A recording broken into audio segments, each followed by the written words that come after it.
This is part one of a two-part series. And the second part will be by my friend and colleague, Elizabeth Pickett, who's on the call as well. And I'm really going to be talking about the landscape portion of fire, like why we're seeing so much fire in Hawaii, and sort of what the science tells us like about that.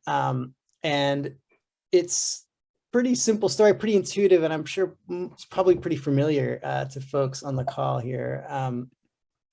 But basically 3 ideas, right? This idea of a fire regime, what kind of drives fire over time and in space. And then the grass fire cycle, which is very familiar to folks who live on the Big Island in particular, but maybe some new insight about the grass fire cycle, and then basically what we can do about it. And I think for Hawaii, the bigger story is about what we're not doing and sort of why we're seeing what we're seeing. This photo, I think this is from a couple of years ago, but I always struck me this kind of crazy contradiction, right, in this picture about just complete lack of awareness and sort of the alarm that like a lot of people when they look at this picture in the back. But I kind of throw this in here for a couple of reasons. First of all, it's funny, but also because we sort of look at fire as this kind of scary, bad thing, but in some places of the world, right, fire is part of the ecosystem. So for these coniferous forests, if you have the right kind of fire in them, it's actually beneficial for those ecosystems, even despite how alarming it may seem. And then, when we compare that to Hawaii, what we're seeing here, it's a very different situation. And we're dealing with landscapes, which fire is relatively new, right, on the scene. And having pretty much for the most part negative impacts. This is the 2018 sort of complex of fires we had on West Oahu that burned about 5,000 acres. And you kind of see in the middle here, Makaha. It looks green because of the satellite trickery. It's not actually that green on the ground, but this bright green thing in the middle of Makaha is really like the only thing that didn't burn.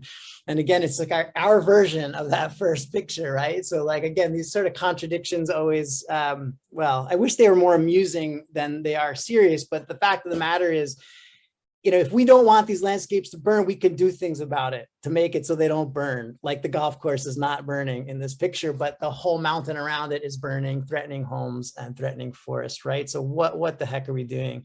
And I wrote about this little shameless self-promotion. I was asked to do an op-ed for the Hill. I probably put way too much time into this, but just to kind of understand like that, and what I'm going to talk about today, but too, is just like the vulnerability is pretty much socially constructed, right? It's not a function of fire alone. It's really these choices, as I said, that we make and don't make.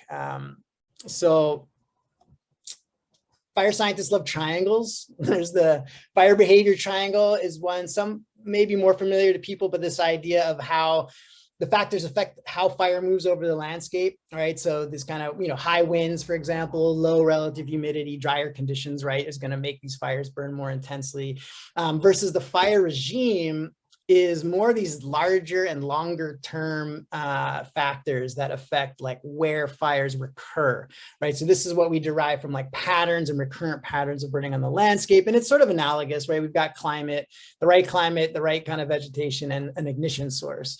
But it's really the fire regime side is what I typically focus on. I've got this cool video to kind of show how our understanding of fire regimes has really transformed what the way that we view fire in the world. And now these satellite tools, which we can actually map hotspots. So this is literally like active fire detections across the globe. And I'll start this little video. And what you can see is that it's really dependent on these like wet, dry cycles and sort of summertime, wintertime cycles. So Northern Australia here is greening up. And now as it enters the dry season and browning down is really when you see that fire activity pulse. And so in the tropics, again, it's these wet and dry, like you can kind of see here in Southeast Asia, you'll see as the dry season hits, all those forests will light up. Right now, there it happens. And then in the Northern Hemisphere, you can kind of see these boreal forests after wintertime passes and summertime sets in. Again, these fires just light up the landscape.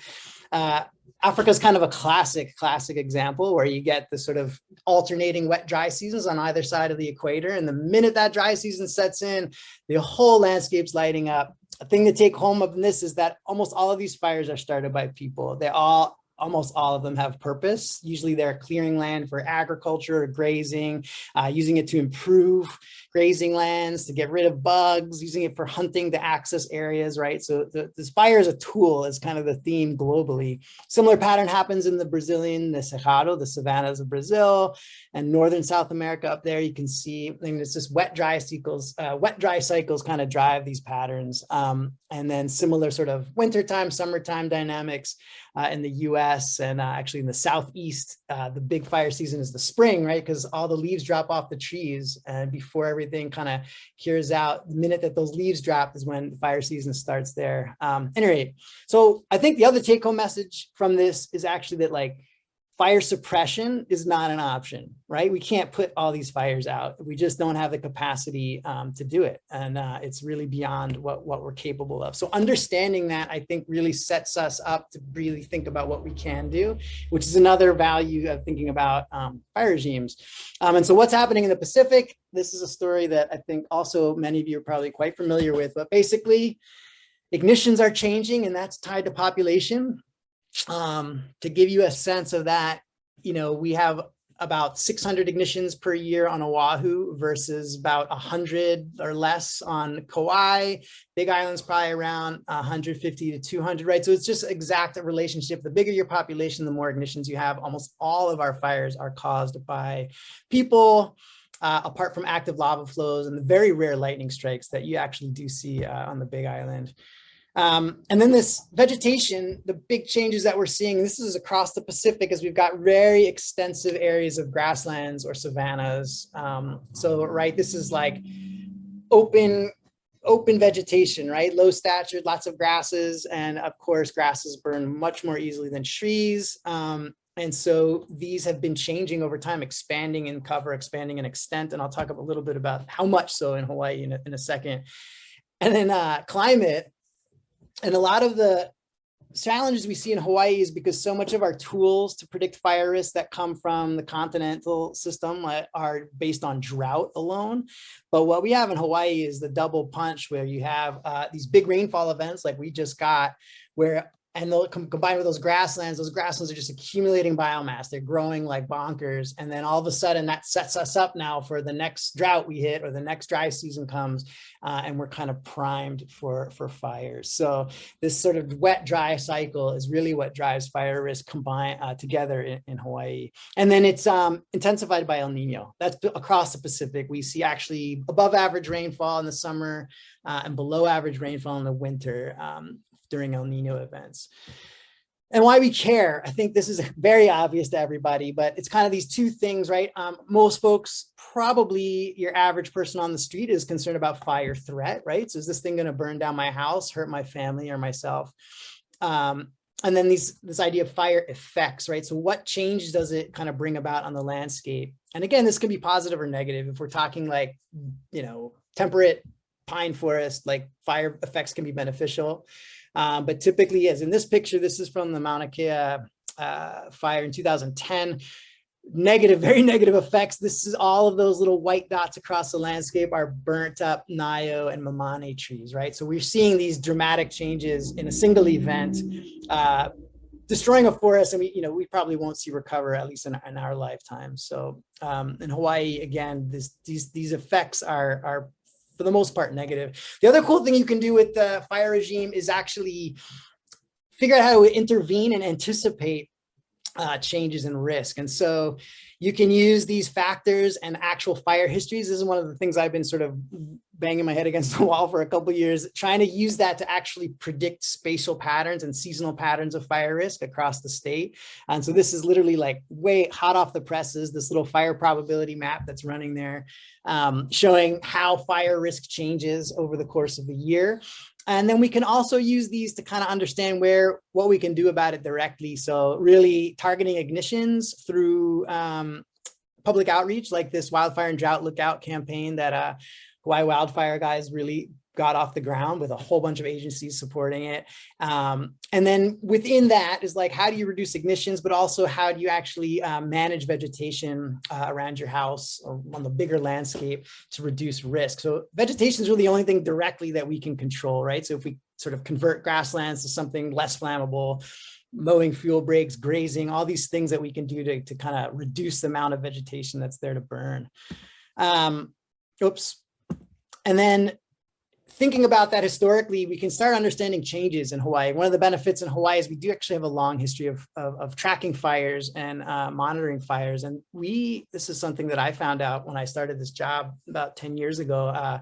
There was a huge fire in Hamakua, wet side, 1901, it burned 30,000 acres, estimated roughly, right? And people were kind of like, what the heck is going on? I love this quote. They actually brought somebody from the federal government out at the time to survey this and kind of check it out. And they nailed it on the head. Like, it's the same problem we're dealing with now, right? The whole problem is conserving the water supply, which depends on the preservation of existing forests and restocking of some of the denuded slopes. And so in response to this fire, they formed the first forest reserve, the Hamakua Forest Reserve, to protect the forest and put in fencing and keep out cattle and stuff, and actually started a fire warden program, which was essentially the beginnings of DOFA, the beginnings of the Division of Forestry and Wildlife. So I also like to point out that this big fire in Hawaii happened about 5 years before this really sort of historically significant fire on in the continental U.S. that actually began the Forest Service's mission, for better or for worse. Anyway, so we actually have a fire history from around there. So 1904, this fire history goes back, and this is really sort of the outcome of an effort to dig into this historical data. And then Hawaii Wildfire Management Organization really made a big push to pull in some of the more contemporary data together from all these agencies to really understand, where are we headed with this? And as you can see, apart from this big spike here in 1969, which is actually a fire at Pu'anahulu, like one fire burned about 47,000 acres. So bigger than the last fire on the Big Island, actually. We really isn't till about the 90s that we kind of run off this cliff, right? We're like all of a sudden in these jumping from about 5,000 acres a year to about 20,000 acres per year burning. And the big change, and this is like the kind of obvious change in our landscapes that underlying this is this actually that our annual area burned, the best correlation that we can get this increase in annual area burned is just this decline in agricultural land use, right? So plantation agriculture first transformed the landscape, transformed community, the culture, the society, in lots of pretty dramatic ways. But now that our economy is turned away from that mode of production, right? We're just leaving these lands fallow. And what that sets us up for is obviously what's happening now, right? All the fires that we're seeing on these primarily unused and abandoned agricultural lands. And what we get is this perpetuation of a grass fire cycle that then kind of has impacts into these forested areas that we're really concerned with protecting. And again, for folks that do natural resource management here, it should be pretty familiar. But this idea that, you get grasses that carry fires up to the edge of the forest, kills the trees along that edge, and then the grasses fill that in and sort of primes the landscape for the next fire. And over time, you're kind of getting this erosion of the forest that those foresters back in 1901 were so concerned about, and is actually just accelerating in the past couple decades. So this is like, the first time's a tragedy, the second time's farce, as the famous quotes. If anyone knows, I'll buy them a beer who said that. But at any rate, Maui fires are kind of the classic example in 2019. Almost the entire Central Valley burned, and interesting, like the places that didn't burn in 2019 burnt in 2020. Kaho'olawe, has kind of had a big fire in 2020, and this was all formerly grazed lands. Of course, lots of unexploded ordnance and things like that sort of prevent us from managing landscapes there. And then, of course, the most recent one, the Mānoa Road fire that you guys just lived through directly. And Mānoa Road fire is really kind of showing us the limitations of some of these land management strategies. Grazing, a lot of these paddocks here were actively grazed, right? And so when you have the right weather conditions, even those sort of interventions that you're making on a landscape scale can fail. And so pushing us to think about maybe other options that we can try. I had a little loop here. I don't know if I want to like let this go all the way, but just it was enormous, right? The scale of this thing, it was pretty shocking. And then the challenges it presented to firefighters. And now this is like what we're looking at. So another thing that's sort of hot off the presses, I've been trying to work out these spatial patterns of fire risk for each island. And again, it's using fuels, the vegetation, the climate patterns, and ignition patterns, literally in that triangle, and using historical fires to say, where's the highest likelihood of fire in the landscape? And we can use this to say where we have problems, even though, again, a lot of this is fairly intuitive for people who are sort of paying attention to these things. And I'm going to apologize to Elizabeth here, because this is kind of getting into the stuff that she's going to talk about, but we have a way forward. I think the biggest take home about fire is that we can actively manage it, right? We can take action to actually reduce risk. And this idea of this cohesive strategy for wildland fire managers, kind of this national plan for the US. And it's really about bringing like local efforts and regional efforts and trying to make the case that sort of, you know, Elizabeth, I'm going to apologize to step on your toes, but like everyone has a role to play across all different kinds of sort of workers, people from homeowners out to municipal, you know, to the utilities, all of these people. There's all of these people, there's many actions you can take essentially to increase the resilience of our landscapes, make them less prone to burning, and allow our communities to be more prepared, kind of linking that local knowledge with fire specific knowledge. And one example, again, where we sort of put that fire model approach into practice to try to say what happens when we do make some of these changes. So this is at Pu'uawa. We worked with Elliot Parsons there to try to see what would happen, just like a hypothetical scenario, if you actually converted all this light green is grassland in this picture. If you converted all this light green to forest, dark green in the bottom, like how would that affect fire in the future? What would happen to this landscape? And you can actually just make these really simple, you know, visualizations to say that we can really dramatically reduce fire risk, right? So this is kind of like right along the road, the most fire-prone zone of Mānoa Highway, right? You can really knock down that risk by doing these kind of fuels conversions. So again, on paper, it looks pretty good. Of course, like this is a lot harder to pull off on the landscape, but it kind of shows where we could be investing resources. And to that effort, kind of the landscape resilience, we have been working pretty hard with the Pacific Fire Exchange. It's actually been 10 years.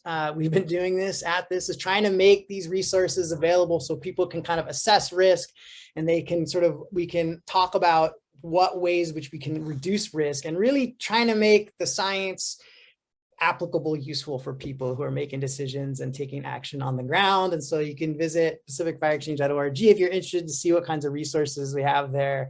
But it's been pretty cool trying to make things practical and accessible. And just kind of a reminder back to the island where I live, this is again back to that 2018 fire, the huge fire I started the talk with. You know, we definitely need to keep it out of places, right? This is a willy forest, one of the biggest willy forests on our island, and almost all of these trees died in this incident, right? So again, we're not probably going to see this forest come back anytime soon. We're working little pieces, people are working on it. Division of Forestry and Wildlife has a restoration site in there. But it's really happening at a scale that's really difficult to tackle. And so we're trying to work with the community here. And this has really been spearheaded again by Hawaii Wildfire Management Organization. But in Waianae, and like I've been working again at UH for about 10 years on fire problem. And it's really just been in the past couple, we've seen a lot of momentum on this and a lot of sort of pieces trying to fall in place and kind of come together. But in Waianae, we've got a couple farmers down at the bottom here. There's an agricultural lot. It's actually right in here. This land is all agricultural land. And then there's a cultural education center, Kaala Farms, that we're working with at the back. And Division of Forestry and Wildlife obviously manages the forest reserve here. And so all of these folks, Waianae Mountain Watershed Partnership, are kind of like converging to try to think about how we can tackle this at a larger scale and really drum up community involvement. And it was in response to that big fire, right? So here's Uncle Eric Enos talking about that incident and kind of the response and the direction we could be going. So at the back, we've got things happening like the lo'i restoration. So we're actually, Eric's been working to restore old lo'i at the back of his farm as a fire break. When they had the fire, actually before that, 2012, the lo'i were the only thing that didn't burn in the back of the valley, right? So that's like an incredible opportunity there, an incredible application of land use. And Ryan Peralta with Division of Forestry and Wildlife has been getting funds to Waianae Mountain Watershed Partnership to build a green strip along the road. And so what you can see in this picture is Haulikoa guinea grouse on one side, that burned, and then these strip of native plants, koa, willy, milo, lots of stuff on the other side. And this actually served a purpose. This allowed his crew to work along this road and not be worried about the fire jumping behind them along the road. So they're working to expand that. This is another shot from the air. You can kind of see that where that road held. And then down at the bottom, one of the more recent things we've been getting going, working with a farmer, Bula Iaea, who has a farm lot right at this corner. So you can see here's the main ridge between Waianae and Makaha, and then there's this big fin that kind of comes down and it really divides the valley between this sort of back part where most of the fires are started by people just torching cars and stuff on the side of the road. And then the bottom where the fuels kind of run up to most of the homes.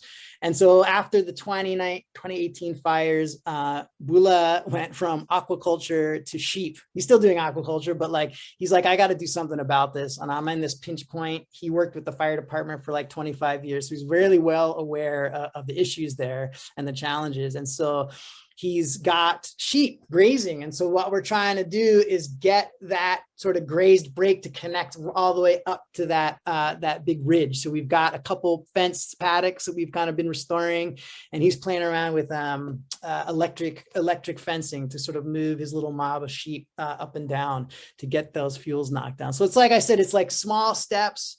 But, like Elizabeth has been working on this for longer than I have. I mean, in 10 years, this is like one of the things I've been the most excited about since I've been doing this stuff. So this is what the last fire, which is 2020, looked like, right? So this is the thing we're trying to prevent. So this is literally coming right up to the edge of that ridge, right up to Bula's farm.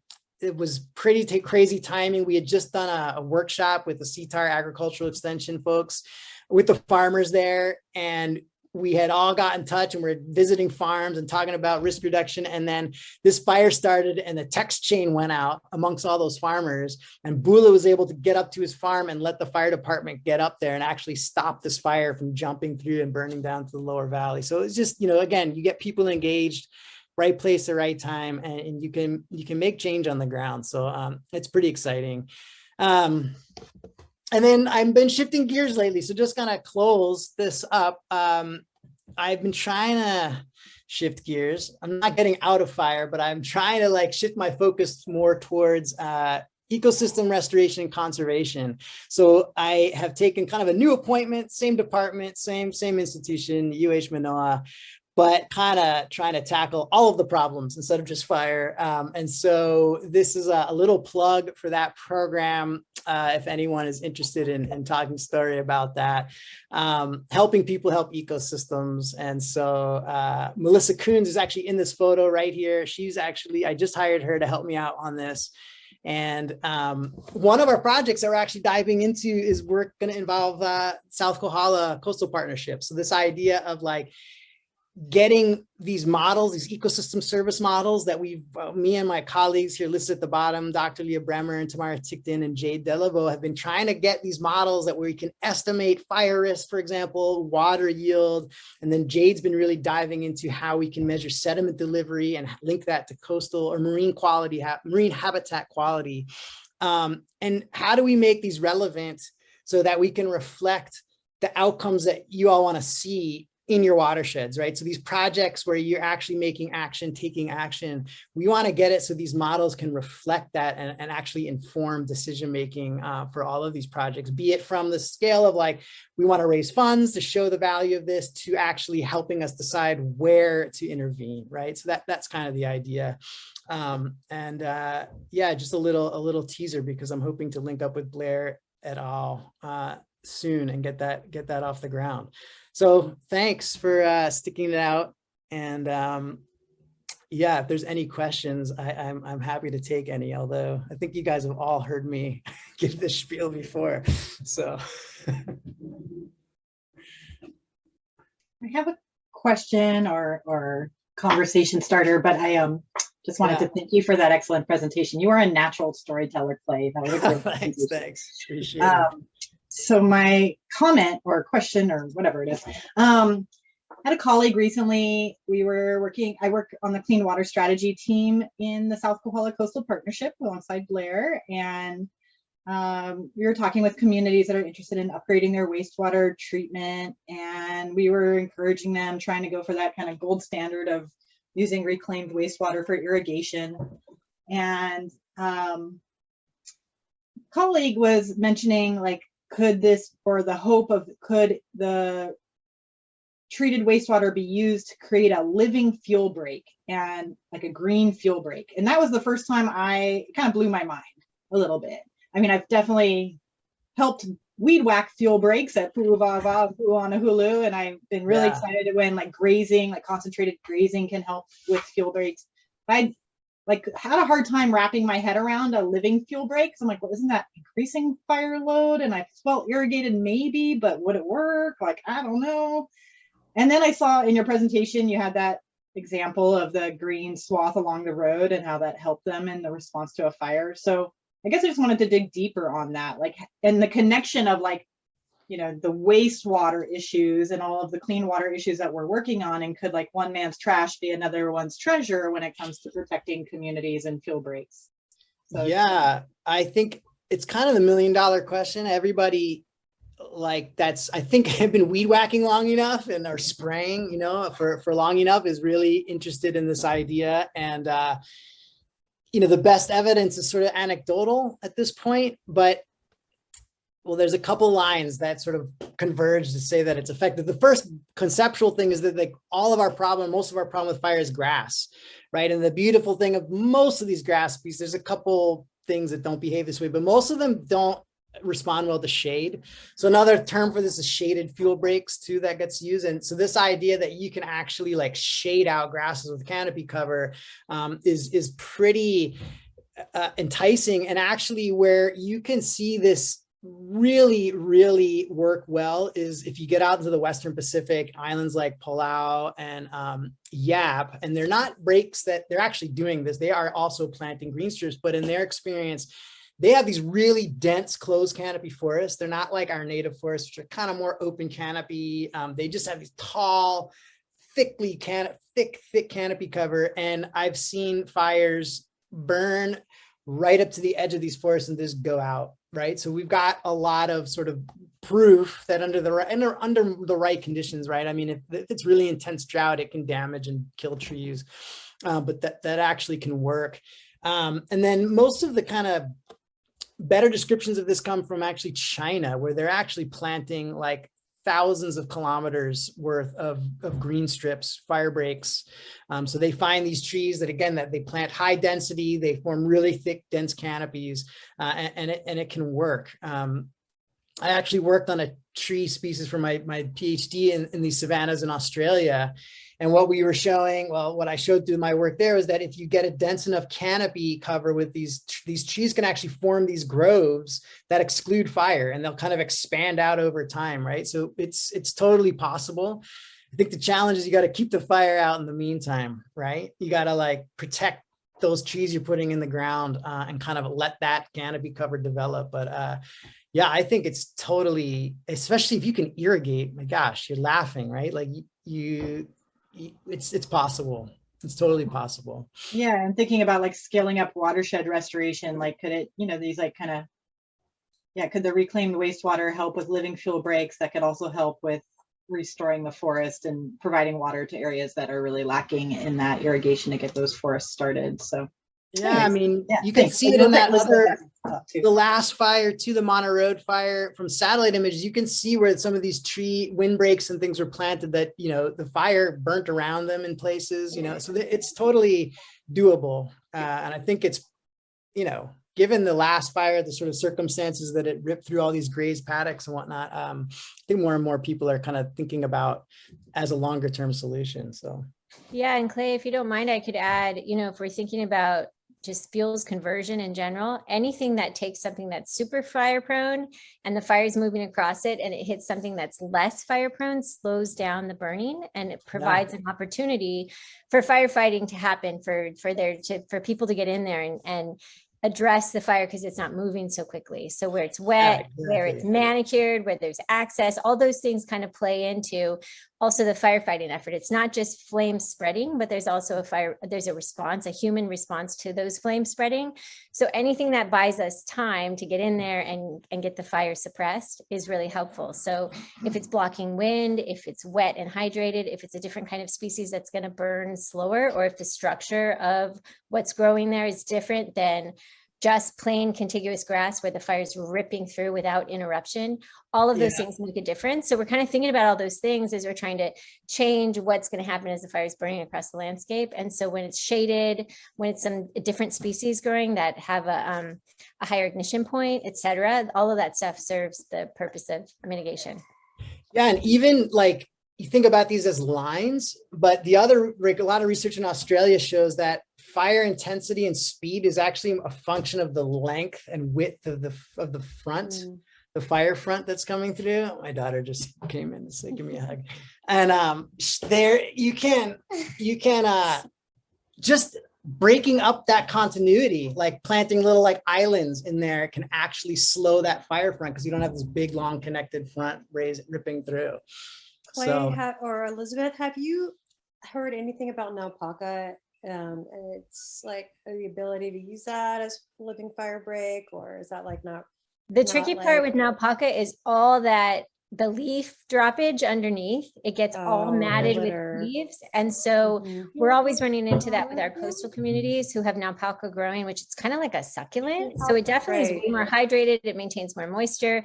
But the tricky part is like fire can carry through all that under, if the leaf, basically if all the leaves are piling up. So when we're thinking about fire-wise plants, we're thinking about, does it drop a lot of leaf litter? Because if you're not cleaning that up, even pohinahina can be really good. It's succulenty. It's like drought tolerant, fire tolerant. But then sometimes even pohinahina it's not dropping leaves, but the way that it grows, if there are leaves falling from somewhere else, they get all piled up against it. And then that's a fire hazard. So it's really like the way it grows. And if you're going to get a lot of like dry stuff stuck all up under there, then it's, so it's like, has the wind blowing, what kind of trees are around it, and then is somebody maintaining underneath that naupaka? Which is really an argument, like for what you're talking about, Clay, with trees. If we have the time and energy for trees, then that would be the preferred. but like anything like succulent would do it. I mean, I've seen like on the ridge above Mānoa, it's burned like 4 times since I've been here. And like, you can go up and find these, it's fucrea. It's like this weedy agave.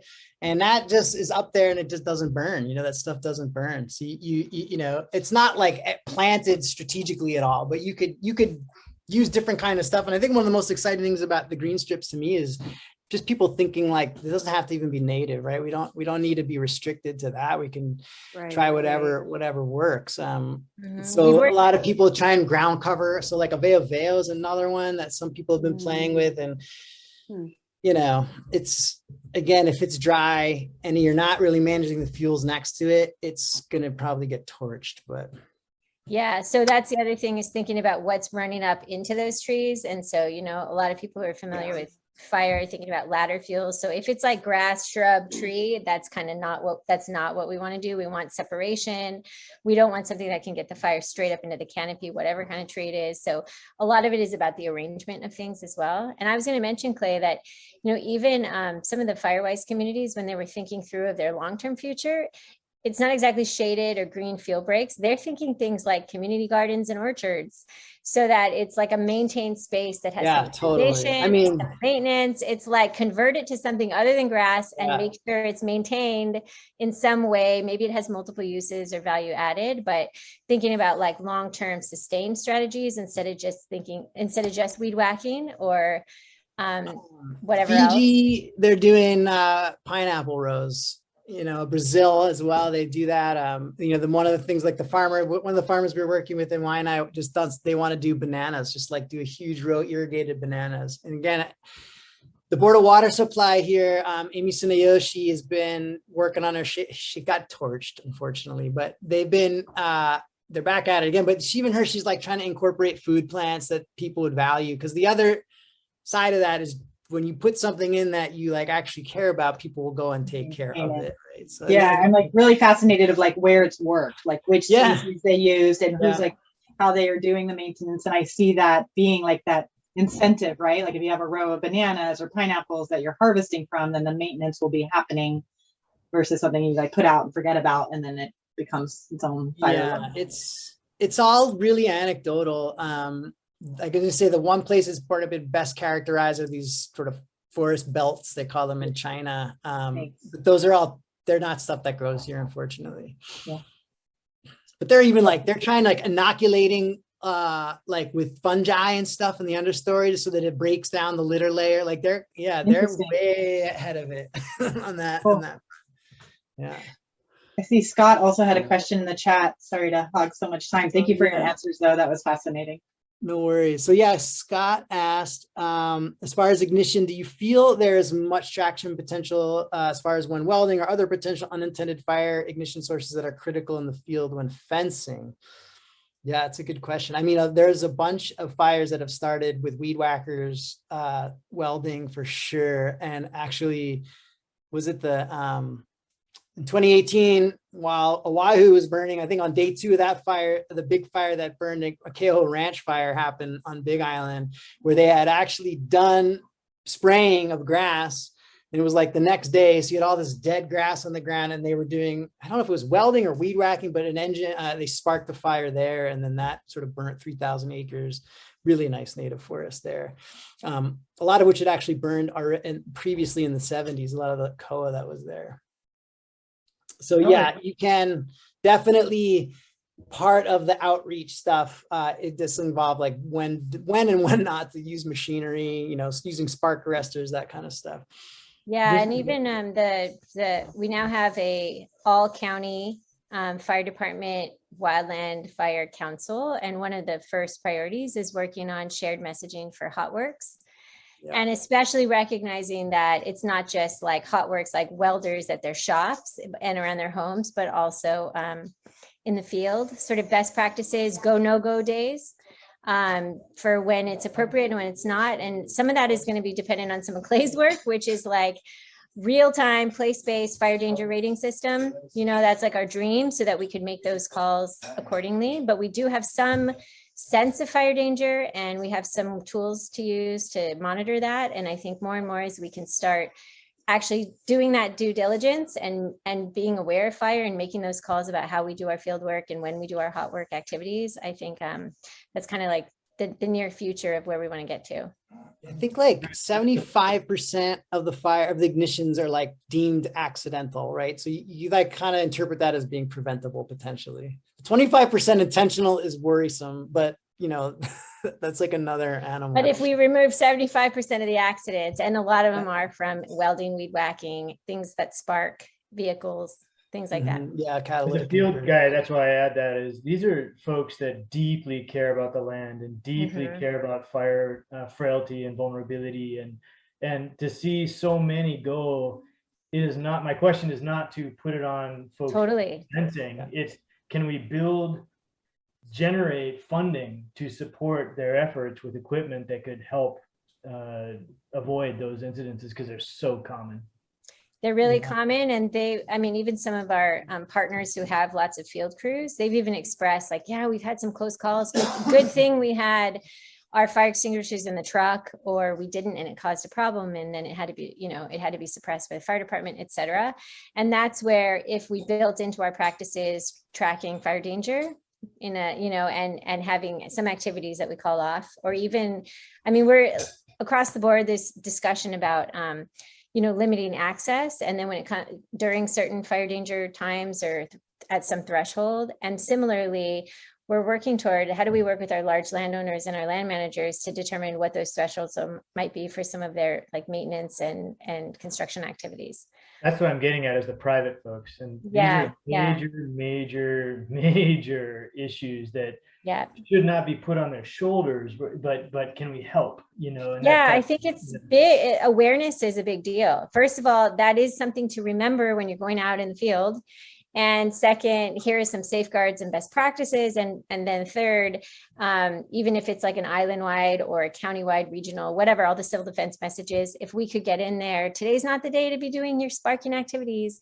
You know, we want that incorporated into like our infrastructure and our notification system, so that it's heavy, like it's in awareness and people are making their activity choices based on that. So first we need to have that information, and then we need to figure out what our notification system is. But at least at Hawaii Wildfire, we're working with a lot of our partners to figure out how we might be able to take turns to track that for now, and to let our partners all know and to be aware of it. So we're at the early stages of that, but Clay's working on the fire danger stuff, and then the cross county, like all the county fire departments, prevention bureaus are working on the messaging part of it. So we're trying to get at huge. I have to say that is like such a huge step forward, because they're so been focused on the structure stuff, right? And so to get this, not only like their interest at each department level, but then thinking now across counties.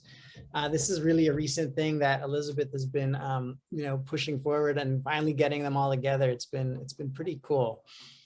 But to your point, when we said, what should we all work on together? There were like you know, everybody wants to get on board in terms of our common messaging, wildfire and drought lookout campaign, like Clay mentioned, some of our basic resources. So we're all using them. We have a Ready, Set, Go program, Hawaii version, which is based on a national. And then the very next thing was HotWorks. So you know, they're like very aware that this is like one of the first priorities. Thanks. It's an awesome conversation. I really appreciate you guys being here. Yeah, no problem. Yeah, and Avalon just said goodbye in the chat. No worries. Thanks for listening. It was kind of fun having a little group like this. No pressure, right? Oh, this is my other daughter. I can make a plug for our fire part 2 presentation. Yeah. Which is just that, you know, Clay presented a lot of the background, and we've learned a lot about what we can do about it, and also what the talking points are and where we need to get everybody up to speed on what all the parts are that need to be taken care of sort of comprehensively, and how we can advocate and help each other for that. So that's some of what we're going to go through. And a lot of it is informed by this work I'm doing on the South Kohala, or I'm sorry, Greater Kauai Fire Management Plan, to really refine what all needs to happen pre, during, and after fire for landscapes, communities, and firefighting. And so thinking that through has really landed us on some really clear ways of thinking about it comprehensively. And that's what I'll be presenting next time.